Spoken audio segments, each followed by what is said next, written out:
এরপর আমরা 11 দাগের প্রশ্নটির উত্তর করব।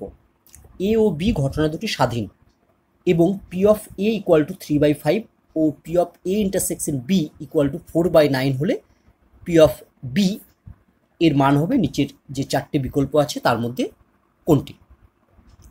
অ্যান্সার দেখো, প্রশ্নে প্রথমেই বলে দেওয়া আছে যে এ ও বি ঘটনা দুটি স্বাধীন। যেহেতু এ ও বি ঘটনা দুটি স্বাধীন, স্বাধীন মানেই হচ্ছে ইন্ডিপেন্ডেন্ট, তাহলে আমরা লিখতে পারবো অতএব P of A intersection B equal to P of A into P of B. তোমরা মনে রাখবে যে দুটি ঘটনা এ ও বি স্বাধীন হলে আমরা লিখতে পারবো P of A intersection B equal to P of A into P of B.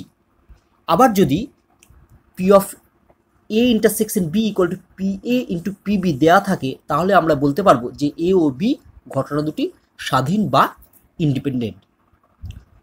চলো এবার আমরা এখানে P of A intersection B এর মান দেওয়া আছে, দেখো প্রশ্নে হচ্ছে 4/9 বসিয়ে দিই।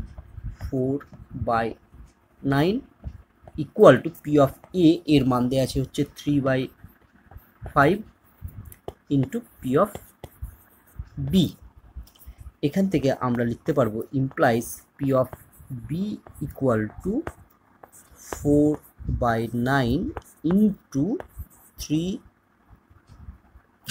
ইন্টু 5/3 ইকুয়াল টু আমরা পেয়ে যাবো হচ্ছে 20/27। তাহলে দেখো অ্যান্সার কোনটি হবে না, আমার অ্যান্সার হবে ডি।